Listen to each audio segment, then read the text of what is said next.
Good morning. We had a situation here in New York City Tuesday night.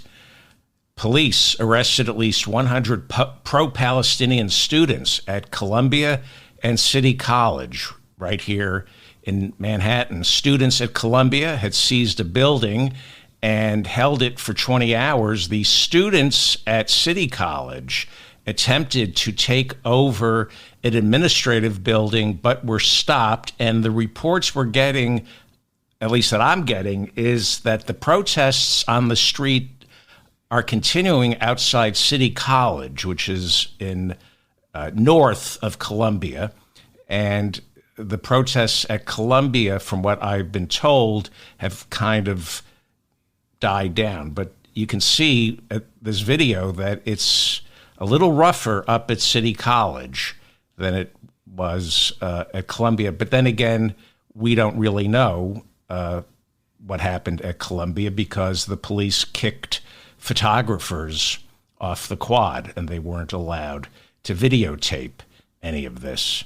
So late yesterday evening, hundreds of New York City police officers in riot gear gathered outside the gates of Columbia, where students 20 hours earlier seized Hamilton Hall, refusing to leave until the university agreed to sever all business ties with the nation of Israel. At roughly 9:13 p.m., police moved in on the Columbia campus. Law enforcement officials say they were acting after receiving an official letter from the university giving the police department permission to move in. Within about 40 minutes of the police entering the campus, we began hearing reports that riot police officers, tactical police officers, entered Hamilton Hall exactly 20 hours after protesters first took it over. Within 90 minutes, we received reports that police had cleared out Hamilton Hall, zip-tied the students barricaded inside the building, and arrested them. We're going to assume most of the people arrested in Hamilton Hall were students, but that's subject to debate. The police also said that within 90 minutes of entering the campus, they had removed every protester from the campus, and all that was left were their empty tents.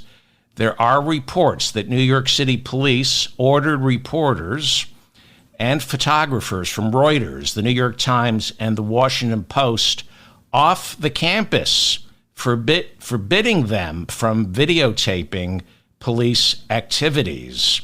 There are reports that the police used flashbang grenades when they entered Hamilton Hall. The Washington Post initially reported that police entered Hamilton Hall with their guns drawn, but then the Washington Post said they were unable to confirm that.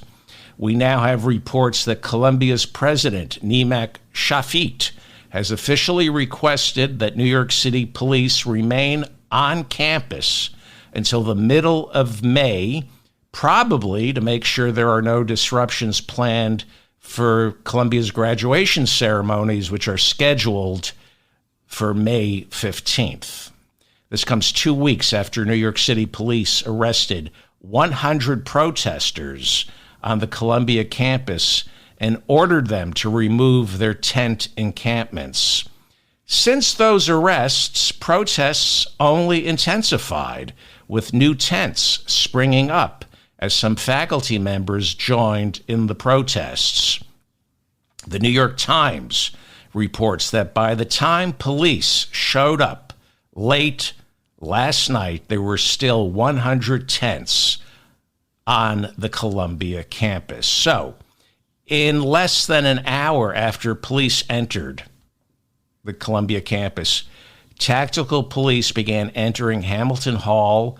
Mass arrests outside Hamilton Hall began with 2, maybe more, police buses completely filled with protesters that was heading downtown so these protesters could be placed in holding cells. There are reports that as many as 5 police buses were on the scene. A spokesperson for the New York City Police Department told reporters when they entered the campus, they did not use tear gas, adding that New York police never rely on tear gas. However, there are reports that when protesters at New York City College made moves earlier this week to seize a building, police hit them with pepper spray. So apparently the spokesperson for the New York City Police, who said New York City Police never use tear gas, conveniently forgot to mention they have no problem using pepper spray. The New York Times says pepper spray was used on college students this week in Richmond, Virginia, as well as Austin, Texas. As New York City police entered the Columbia campus, the university issued an official statement that read, quote, "We regret that protesters have chosen to escalate the situation through their actions." The statement went on to say, after the university learned overnight that Hamilton Hall had been occupied, vandalized, and blockaded, we were left with no choice. We will not risk the safety of our community or the potential for further escalation. Yes, Columbia will not risk the safety of their community unless they want to gentrify and throw people out of single-room occupancies to expand the campus. Then it's okay to risk the safety of the Columbia community. New York City Police Commissioner Edward Cabin held a press conference earlier on Tuesday, accusing protesters who seized Columbia's building of being outside agitators. He insisted they were not students. The Deputy Commissioner of New York Police Department's Counterterrorism Bureau, Rebecca Weiner, told reporters she knows who these protesters holed up in the building were. She said most of them are not students. She said these outside agitators are well-versed in convincing peaceful protesters to change tactics and become more violent. Do you believe they were outside agitators, or do you think they were students who were married to their convictions? An editor for Columbia's school newspaper said that the protesters who took the building were mostly students, not outside agitators. But the editor confirmed that some of the protesters were not attending Columbia. There are also reports that students, despite the arrests, students at Columbia are planning to continue their protests as early as later today. Be interesting to find out if New York City's multi-billion-dollar counterterrorism bureau got it right, whether or not they were outside agitators who seized the building or just students. The head of the Counterterrorism Bureau here in New York seemed to speak with absolute certitude that these were not students who seized Hamilton Hall. They knew for a fact it was outside agitators. New York Police Department's Counterterrorism Bureau Chief Rebecca Weiner said outside agitators were using intimidation to silence innocent Columbia students who called for more peaceful demonstrations. And she warned that what is happening at Columbia, the seizing of a building, will most likely spread to college campuses, not just here in New York City, but throughout the country. Well, that she got right. At City College, they tried to seize an administrative building, but the police were able to hold them back. By mid-afternoon on Tuesday, New York's Mayor Eric Adams issued a statement telling protesters who seized the building to leave immediately. New York City police told Columbia they were prepared to take back Hamilton Hall, make arrests, and charge the protesters inside the building with trespassing, criminal mischief, and third-degree burglary. Police said they would only move once Columbia officially asked them to. At about 9 p.m. last night, the police received a letter from Columbia authorizing them to enter, and so they moved in. The problem, of course, is any police presence will often escalate the situation, which is why Columbia seems to have waited 20 hours after Hamilton Hall had been seized before asking police to go in there. Early reports so far show no sign of police misconduct. We'll learn more later today. It'll be difficult to verify this because the police ordered photographers, videographers from Reuters, the New York Times, and the Washington Post off the campus. And the press was not allowed to monitor New York City police. And if history shows anything, it's that New York City police should be monitored at all times. Monday was the last day of classes for Columbia's spring semester. Final exams are scheduled to begin on Friday.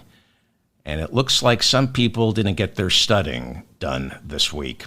As police gathered outside the university waiting for orders to go in, a Palestinian flag flew above the building that students had seized. They remained barricaded in there waiting for the police while supporters stood outside chanting "Free Palestine." The exact number of protesters who occupied the building is not yet known, although a spokesman for Columbia put the number at several dozen. The university is now officially closed to anyone who doesn't live in its residential halls. This situation at Columbia, with the New York police called in, is far different from the situation at another Ivy League school, Brown, up in Rhode Island, where the administration agreed to some student demands by promising to hold a referendum on whether Brown should sell off its financial stake in Israeli businesses. Brown has scheduled this vote for October. In Austin, Texas, there are reports that the county prosecutor urged University of Texas Austin administrators to work out some sort of agreement with protesters after local police told county prosecutors they are not equipped to break up demonstrations of that magnitude. The BBC reports this morning that Northwestern University in the suburbs of Chicago de-escalated their situation by meeting some of the demands of protesters on their campus.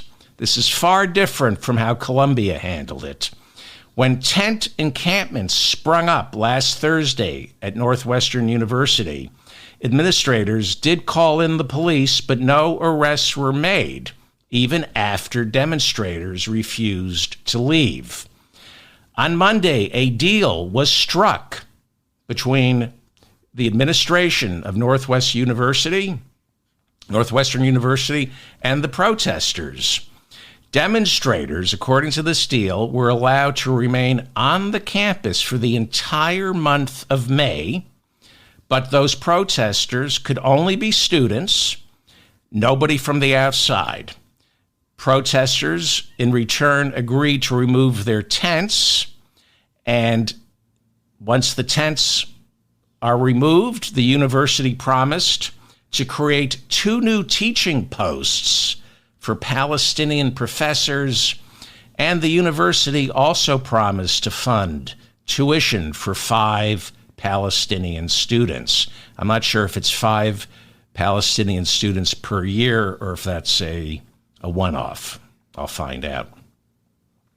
Northwestern University told protesters while they were negotiating that it would not divest itself from Israeli investments, but said it would offer more transparency over its $14 billion endowment and promised to convene a committee that will study how better to invest that money. No arrests, compromise, no show of force. And according to the BBC, as of this morning, the truce between Northwestern University administrators and the protesters seems to be holding. Sounds like Hamas and Benjamin Netanyahu have something to learn from Northwestern University. Maybe Columbia has something to learn from Northwestern University. Earlier on Tuesday, the White House condemned the protesters at Columbia, saying forcibly taking over buildings is not peaceful and not free speech. The Washington Post estimates more than 1,200 students have been arrested around the country while protesting their college's business ties with Israel.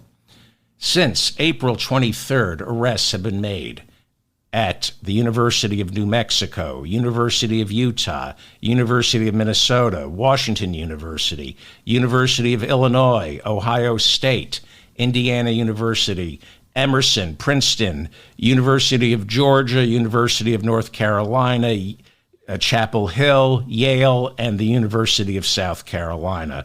Those are just a few of the colleges where students were arrested protesting the situation in Gaza and their individual colleges and universities investing in businesses with ties to Israel. Police arrested 35 demonstrators at the Cal Poly campus in Humboldt, California. There seems to be peace now at Cal Poly. 9 were arrested at the University of Florida. One of those protesters has been charged with assault after allegedly spitting at a police officer during their arrest. Arizona State University police officers are accused of removing headscarves from 4 Muslim women arrested for protesting on the Arizona State University campus Saturday. Lawyers for the 4 Muslim women say they tried to explain to the police officers that their religion forbids them from being out in public without any head covering, but the police officers ripped the head covering off their heads anyway. Arizona has one of America's largest Muslim communities, comparable to that of Michigan's. Arizona State University is attended by thousands of Muslim students, so it's hard to believe the arresting officers didn't know the significance of a head covering. 79 protesters were arrested at the University of Texas campus in Austin, Texas. Before last night's police crackdown, the Columbia protests in New York had sparked demonstrations of solidarity worldwide. Rallies sprung up at Kuwait University as students there held signs showing solidarity with Columbia students. Marches on college campuses erupted in Tunisia, as well as the American University in Beirut. This is the mop-up for May 1st. It's May Day. It really is May Day here in America, 2024. I'm David Feldman in New York City. Thank you for finding me. American Secretary of State Anthony Blinken is working behind the scenes trying to negotiate a ceasefire in Gaza between the Israeli government and Hamas, the ruling political party inside Gaza that laid claim to the attacks of October 7th. Also in the works seems to be the normalization of relations between Saudi Arabia and Israel. Normalization between Israel and Saudi Arabia has been in the works since Jared Kushner negotiated the Abraham Accords back in 2020. Some think a thaw between Saudi Arabia and Israel might have played a major part in Hamas deciding to attack Israel on October 7th. Some believe Hamas feared that Saudi Arabia and Israel opening up diplomatic as well as commercial ties without factoring in the plight of the Palestinians would leave the people of Gaza with nothing. Geopolitically, Israel and Saudi Arabia share a mutual distrust of Iran, and a potential security agreement between the two nations could send shockwaves throughout the region.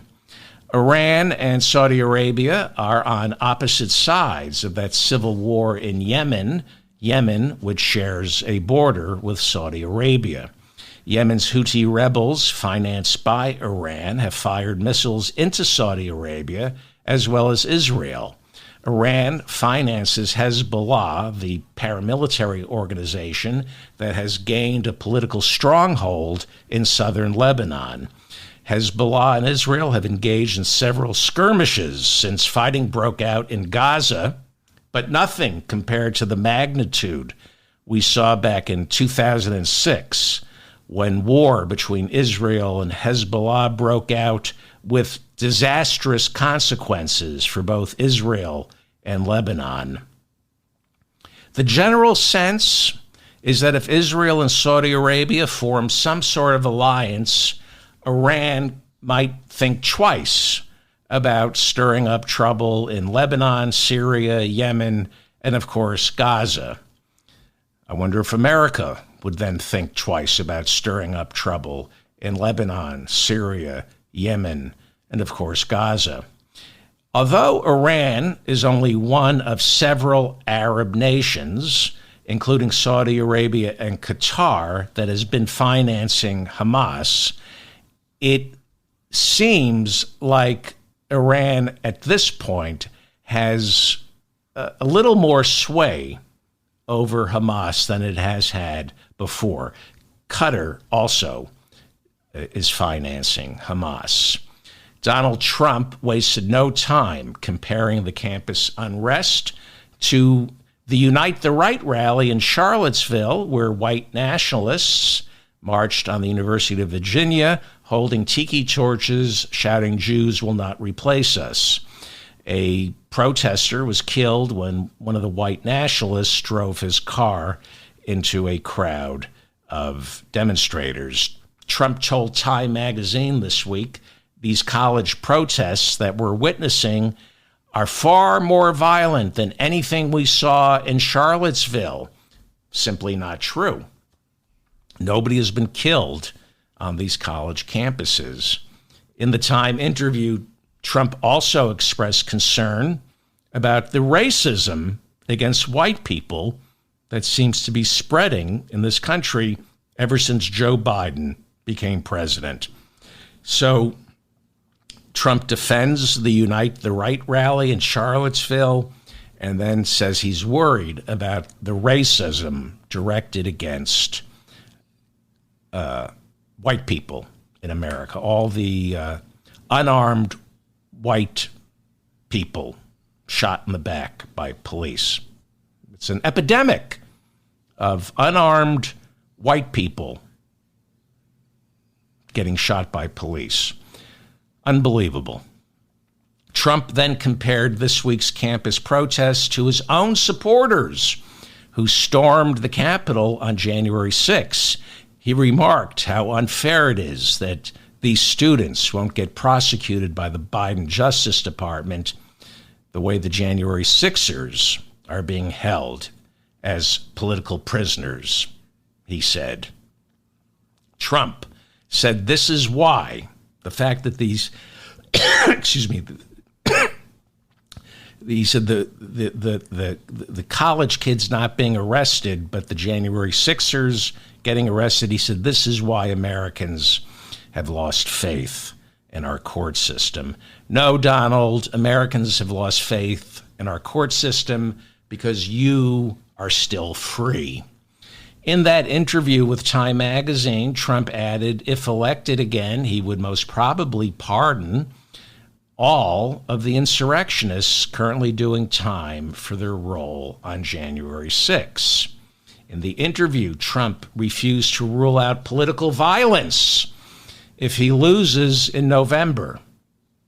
Trump said if the count is not fair, he can't guarantee his supporters will sit back and allow another election to be stolen.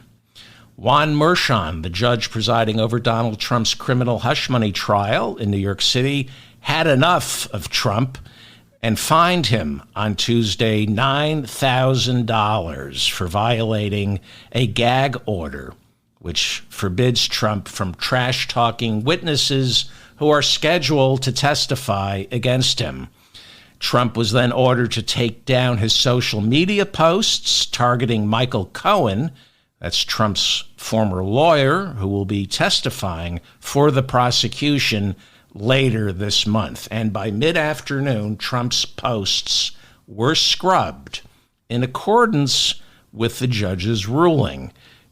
Trump obeys the judge. When the judge says sit, he sits. When the judge says shut up, in the courtroom at least, he shuts up. And when he ordered Trump to scrub his social media of attacks against Michael Cohen, he did as he was told. Bullies usually do what they're told, but you need to tell them. Judge Merchan then warned Trump that should the gag order violations continue, he will not hesitate in locking Trump up. One night in jail, one night, hundreds of protesters in New York City are spending the night in jail. But there's no room at the inn for this homunculus, this orange spray-tanned turd, Donald Trump. They don't have a cell for Donald Trump. Well, worse news for Donald Trump on Tuesday when the judge ruled that Trump can, in fact, attend his son's high school graduation in Florida later this month, which now means Trump has no excuse for not being there. Now he's got to show up. You think it's torture for him to sit 8 hours in a courtroom, having to spend time with his family? Even tougher. There are several reports that this trial is taking a toll on Donald Trump. If you've seen him walk into the courtroom, walk out of the courtroom at the end of the day, he's stooped, tired, and distant. He seems depressed, although I don't think his mental illness allows for melancholy. Trump no longer pretends to stay awake. And on Tuesday, he drifted off once again during court proceedings, almost as a sign of disrespect. It was a sign of disrespect, but more likely the horse tranquilizer he's been prescribed to keep his mouth shut so he doesn't violate yet another gag order. Trump is not doing well. He feels abandoned, isolated, and that explains why, for the first time since this trial began, his son Eric accompanied him. And I can only assume he felt even more isolated, alone, and abandoned, with that idiot standing by his side.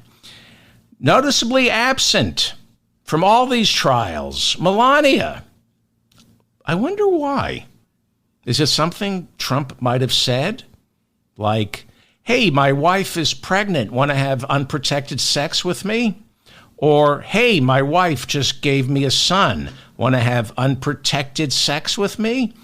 I think that might have been what he said. Texas Attorney General Ken Paxton showed up on Tuesday to offer his support. Paxton stood behind Trump while the former president talked to reporters. Paxton, you might remember, back in 2020, filed a lawsuit challenging Pennsylvania's election results that awarded their electoral votes to Joe Biden. But that case was thrown out by the Supreme Court before they even heard it. Paxton told reporters he showed up to offer Trump moral support, more like immoral support, because he said, quote, the trial is a sham. You might remember Paxton was impeached last year by the Texas state legislature, which failed to win a conviction. A nearly 10-year federal investigation into security fraud almost landed Texas Attorney General Paxton almost landed him a 10-year prison sentence. That trial was scheduled to start last month, but at the 11th hour, Paxton and prosecutors struck a deal where the Texas Attorney General agreed to perform 100 hours of community service and take a 15-hour course in legal ethics. Paxton also agreed to pay close to $300,000 in restitutions to those he is accused of ripping off. This would be the Texas Attorney General. Still Texas Attorney General. Paxton reached the settlement in return for not having to offer up a guilty plea. Well, like I said, Trump feels lonely. Maggie Haberman over at the New York Times reports, on Tuesday, Trump's top campaign aides never left his side because this is not a man who has real friends, only supplicants, only people who are on the clock. Last week, we heard reports of Trump's disappointment that nobody showed up outside the courthouse to protest this trial. He was forced to lie about the scarcity, the dearth of MAGA morons. He claimed, well, nobody's there because the city is blocking his people from congregating. A lie, a lie. But on Monday, for the first time since the trial began, there were reports of pro-Trump protesters. Tuesday, they saw some pro-Trump protesters, but only a few dozen. And it looks like Eric and the family and the campaign aides decided to boost Donald's spirits by hiring Rent-A-Mob, but even they couldn't deliver. You might remember when he came down the escalator in 2015 to declare his candidacy, the entire crowd cheering for him was a Rent-A-Mob. They were all paid $50 to cheer him on. One America News, the far-right news network with aspirations of becoming the next Fox, retracted a story yesterday claiming that it was Trump's fixer, Michael Cohen, who had the affair with porn star Stormy Daniels, not Donald Trump, and that the hush money payments made by the Trump organization were part of a plan hatched by Cohen and Stormy Daniels to extort Donald Trump. Cohen threatened to sue unless One America News apologized, which they did. One America News has been sued by two major voting machine companies for their lies about the 2020 election. Hunter Biden threatened legal action against Fox News unless they removed graphic images of the president's son from their website. Lawyers for Hunter Biden said the Fox News website also included erroneous information claiming the Biden family accepted bribes from a Ukrainian billionaire, a story that has since been discredited by the FBI. Lawyers for Hunter Biden warned Fox that new revenge porn laws make it illegal for Fox to post any images taken off Hunter Biden's laptop featuring him naked or close to naked. On Tuesday, Fox News responded to the threat of a lawsuit by quietly taking down the stories about Hunter Biden's laptop and his family's ties to a Ukrainian oligarch. Last year, Hunter Biden filed a lawsuit against Rudy Giuliani, who served as Donald Trump's point person digging up dirt on Hunter Biden in the lead up to the 2020 presidential election. Hunter had left his laptop in a Delaware repair shop while he was on a crack binge, and he failed to pick it up. The owner of the repair shop, instead of giving it back to Hunter, turned the laptop over to Rudy Giuliani, who peddled the contents to the New York Post. In Biden's lawsuit, he now accuses Giuliani of violating his privacy by turning over personal data without his permission. And the criminal lawsuits keep piling up for Rudy Giuliani. Last week, an Arizona grand jury indicted America's mayor, along with Trump's White House chief of staff, Mark Meadows, and Trump's current personal attorney, Boris Epshteyn, for their participation in Arizona's phony elector scheme, in which they are alleged to have conspired to put together an alternative slate of Arizona electors for Donald Trump to be counted on January 6, despite Joe Biden winning the popular vote in that state. Meadows and Giuliani were indicted in Georgia for their role in trying to overturn the election results in that state. A portion of that indictment includes charging them with orchestrating the phony elector scheme in Georgia. Michigan has also handed down indictments in that state's phony elector scheme, but Michigan failed to indict anyone from the White House. However, the Detroit News is now reporting that Donald Trump was named in the Michigan lawsuit as an unindicted co-conspirator. Jeffrey Clark was the low-level Justice Department official Donald Trump hoped to name as acting attorney general in the final days of his presidency, after Clark proved himself the only Justice Department lawyer willing to prosecute phony claims of voter fraud. Clark was indicted in Georgia, along with 18 other co-defendants, including Trump, Giuliani, and Meadows. According to the indictment down in Georgia, and according to the January 6 report, Jeffrey Clark drafted a Justice Department memo alerting election officials in the key battleground states Trump lost. He wrote a memo alerting election officials in those states that the Justice Department had credible evidence of voter fraud, and in the memo urged these states to send a separate slate of electors representing Trump to be counted on January 6. And Trump lobbied the acting Attorney General at the time, Jeffrey Rosen, to sign the memo. Don't worry, we'll find the voter fraud for you. Jeffrey Clark, is reported to have handed the draft of his memo, filled with nothing but lies. He handed this draft of the memo to then acting Attorney General Jeffrey Rosen and Rosen's deputy, Richard Donoghue.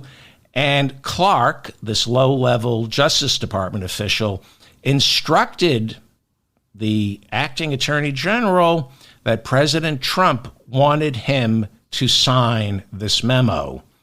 Clark is then reported to have warned acting Attorney General Jeffrey Rosen that if he refused to sign the memo, Clark would then replace him as acting Attorney General of the United States. Well, Jeffrey Rosen, the acting Attorney General who replaced Bill Barr, refused to sign it. And then a showdown took place inside the Oval Office where Trump said he was going to name Jeffrey Clark, acting Attorney General.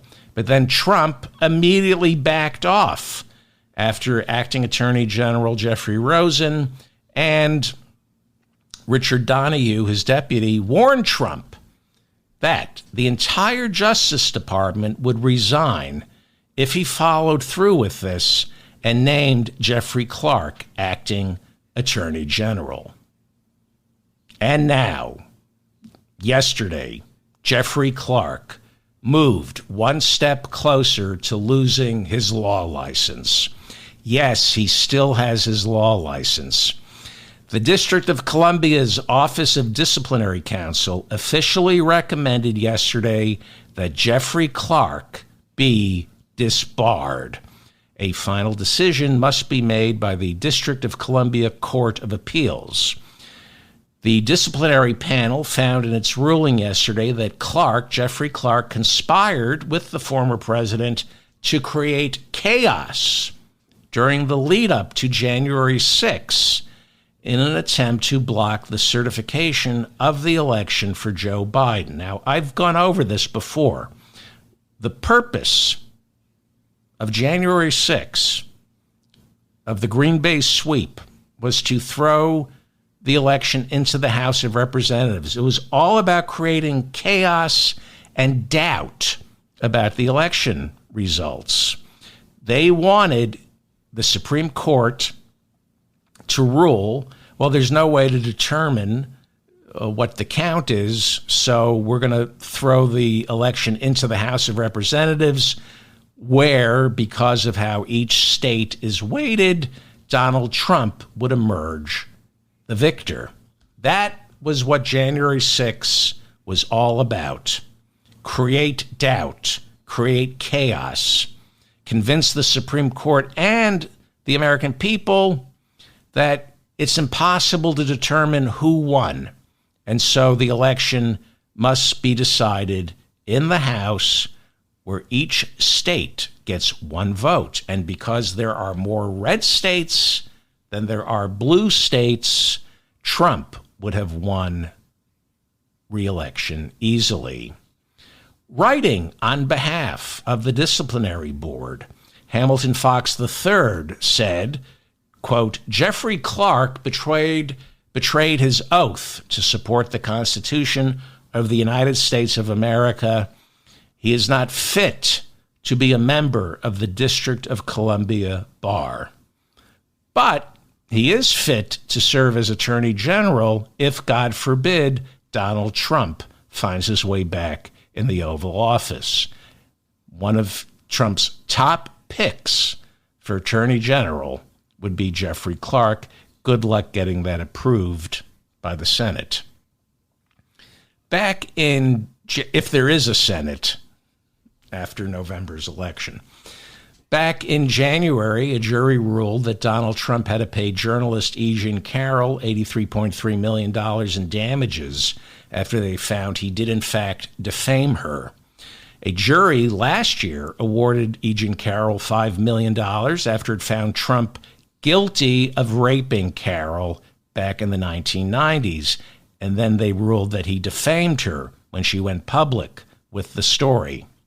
In March, last 2 months ago now, Trump posted a $91 million bond that will be held by the court while Trump appeals the ruling. On Thursday of last week, Judge Lewis Kaplan, who presided over both E. Jean Carroll defamation lawsuits and the punitive trial for rape, on Thursday, Judge Lewis Kaplan rejected Trump's plea for a new trial. The judge also rejected Trump's request to dismiss the judgment outright. In rejecting the two motions, Judge Lewis Kaplan said Trump's argument, quote, defies common sense, unquote.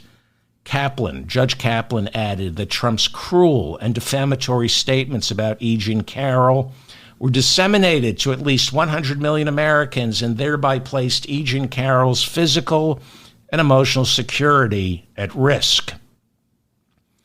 It's worth mentioning that in two previous rulings, Judge Lewis Kaplan has made it clear that a jury last year did in fact rule that Trump raped E. Jean Carroll.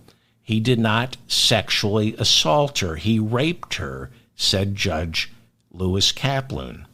I get a lot of MAGA supporters who say, he didn't rape her, it was sexual assault. Tell me what the difference is. Judge Kaplan says there is no difference.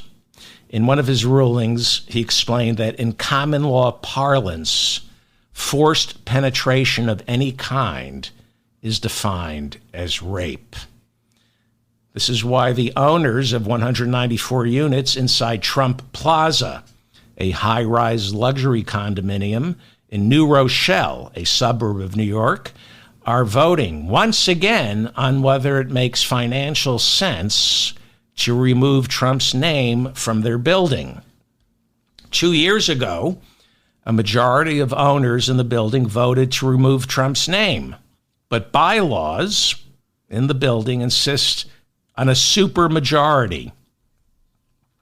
And removing Trump's name, the vote didn't meet the threshold of a supermajority.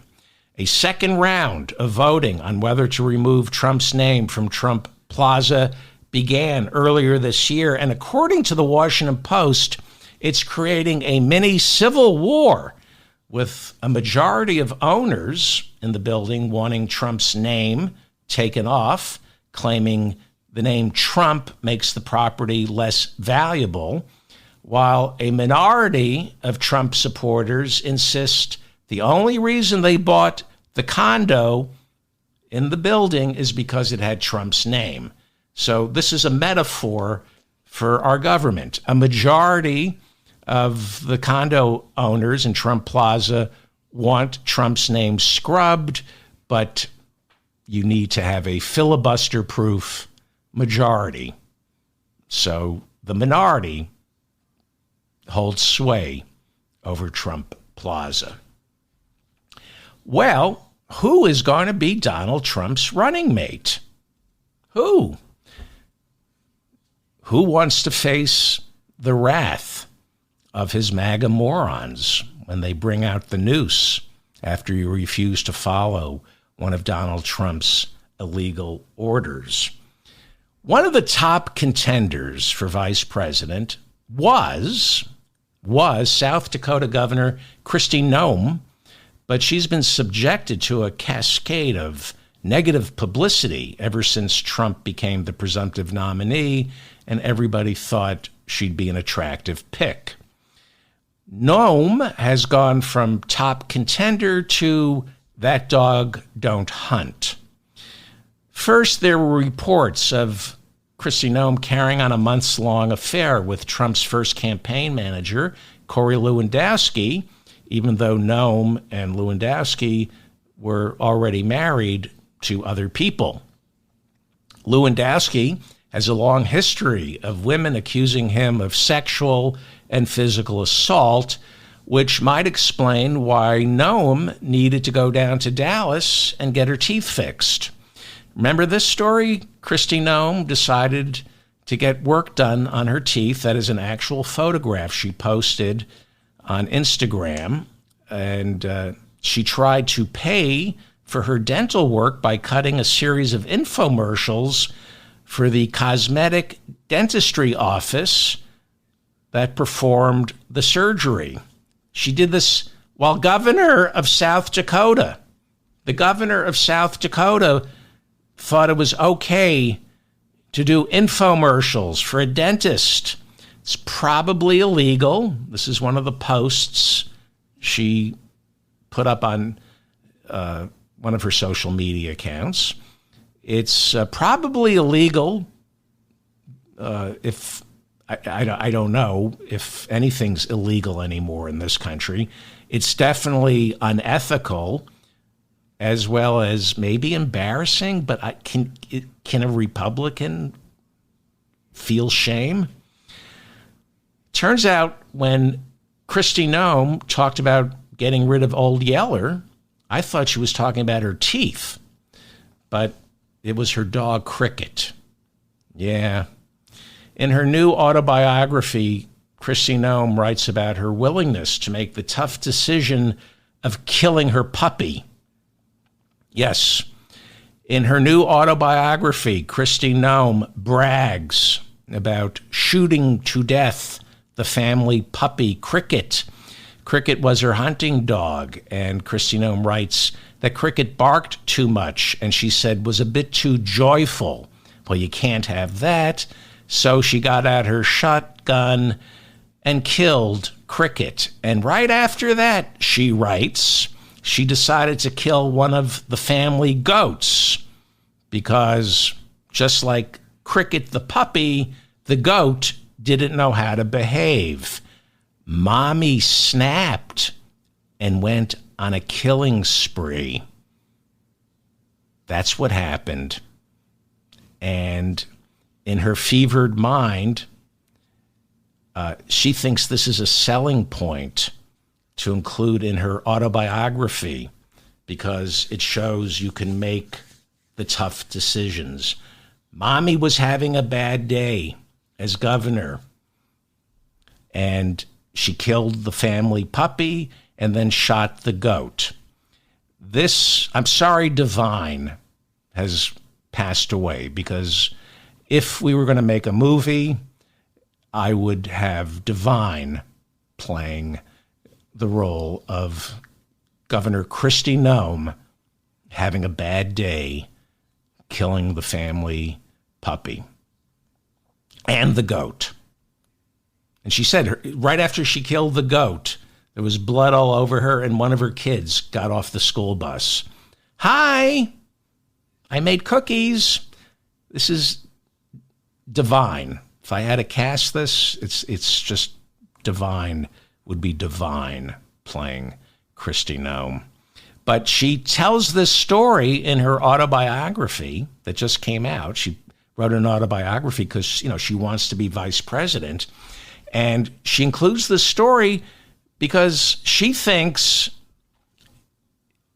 she's telling voters, I can make tough decisions. No, you're demented. You're a puppy killer and a goat killer.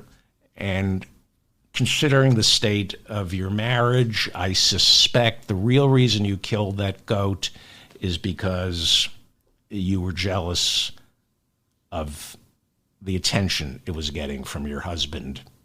I suspect. That's what I've heard. That's what people are saying. I don't know if that's true, that Kristi Noem's husband was flirting with the goat because Kristi Noem was carrying on an affair with Corey Lewandowski. That's what people are saying. I don't know if that, I hope it's not true, but I would hate to think that the governor of South Dakota has a husband who's turned on by goats. And so I hope that's not true, but that's what I hear me saying right now. So, I hope it's not true. Yes, so she's not vice presidential material. Then again, it's Donald Trump. She might be perfect to be Donald Trump's running mate. Another woman, it's got to be a woman who is Donald Trump's running mate. Elise Stefanik, one of the most odious people ever to walk the face of the earth. Harvard-educated Elise Stefanik, who's part of the House Republican leadership. She's married to a gun lobbyist. Her husband kisses her. Well, he probably doesn't kiss her, but he says goodbye every morning and then goes off to work for this gun lobbying organization that tries to get as many AR-15s into the hands of school shooters as possible. That's what her husband does for a living. How do we assist the manufacturers of AR-15s to find new markets here in the United States? How do we get more Uvaldes? That's what Elise Stefanik, that's what her husband does for a living. She wants to be Trump's running mate, and to prove her love and loyalty to Donald Trump, yesterday she filed an ethics complaint against special counsel Jack Smith. She's accusing him of election interference. Yes, it's very hard for Donald Trump to run for office if he's held accountable for his crimes. Well, who's the vice president?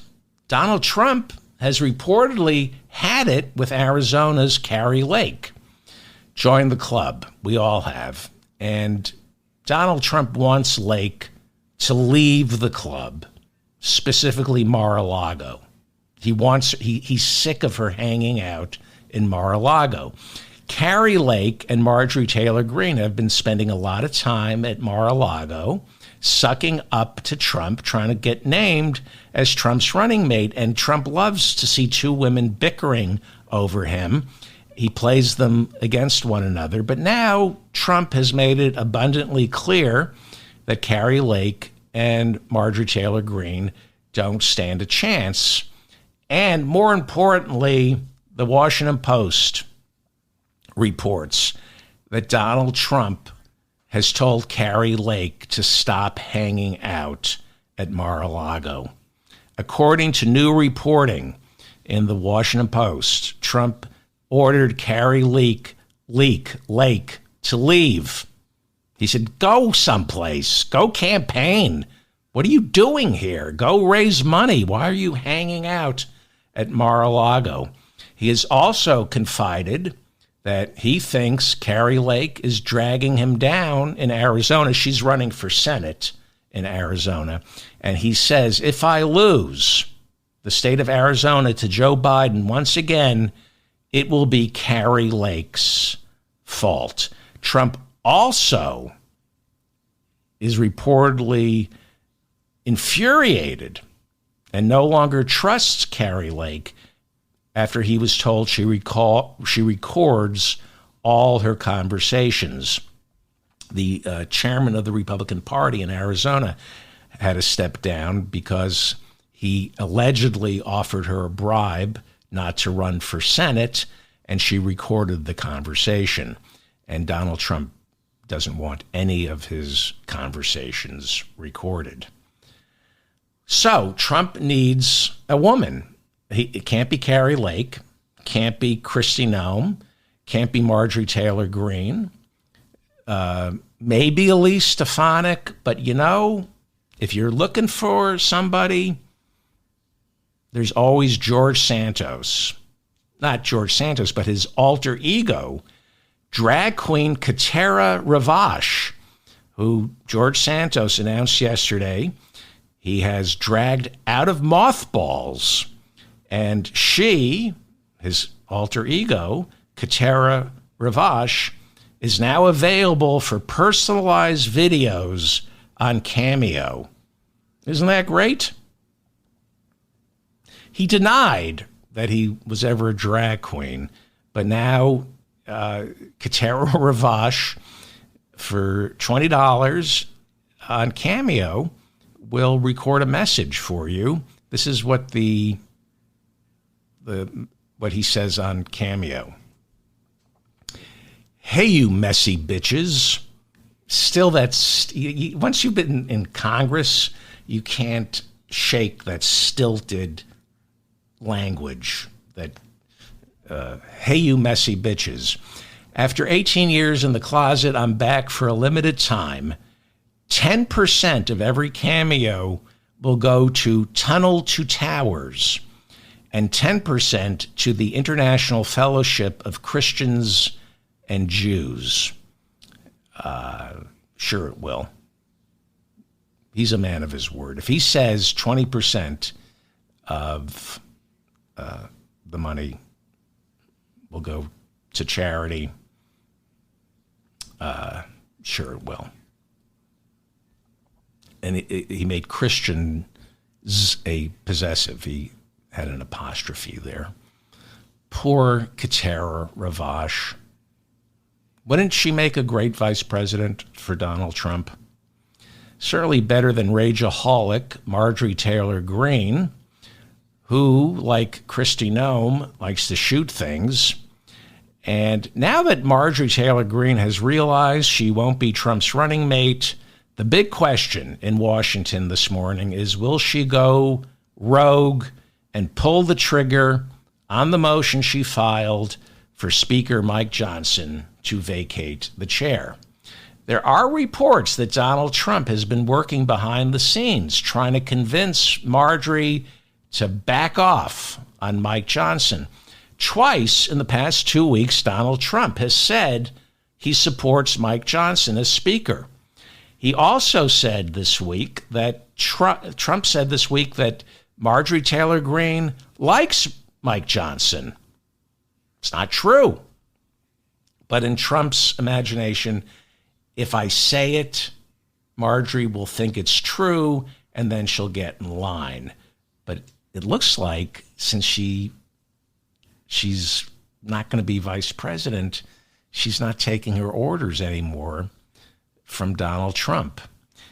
And Mike Johnson is in a little trouble with his caucus because of money.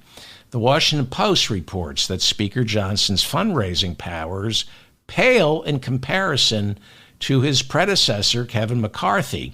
For the first quarter of the year, Johnson's super PAC raised only $9 million.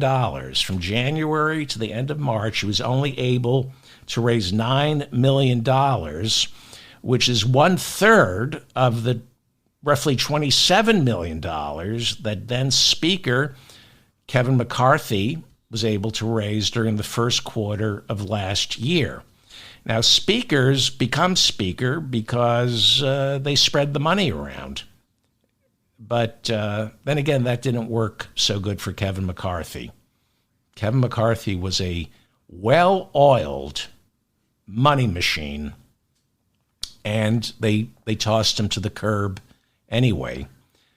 But now they're going to lose the House because they don't have enough money. In order to run for office, these Congress people, these House Republicans need money. And Mike Johnson isn't making it rain. Rich donors reportedly are creeped out by him. Well, then I must be a rich donor. So Mike doesn't have the money to buy Marjorie Taylor Greene's support. However, the Democratic Party has once again come to his rescue. For the first time since Mike Johnson pushed the Ukraine supplemental through, House Minority Leader Hakeem Jeffries announced that Democrats will vote against Greene's motion to vacate the chair. Hakeem Jeffries said, "It's time to silence the pro-Putin wing of the Republican Party." Hakeem Jeffries said yesterday because Mike Johnson acted responsibly by bringing the Ukraine supplemental to the floor, he has earned the Democratic Party's support. Marjorie Taylor Greene responded to that announcement by saying this serves as further proof that in Washington, D.C., there is only one party. That's right, Marjorie, and you're not invited. Marjorie promised now more than ever to bring the motion to vacate the chair to the floor, so Republicans would have to go on record that they were willing to work with Democrats. They say democracy is messy. Well, maybe one day we should give it a try here in the United States. I'm David Feldman, reminding you to stay strong and protect the weak. If you enjoyed any of this, please like the video so I remain in your feed. Please share it with your friends. Please subscribe to this channel and, of course, my newsletter. Thank you so much for listening.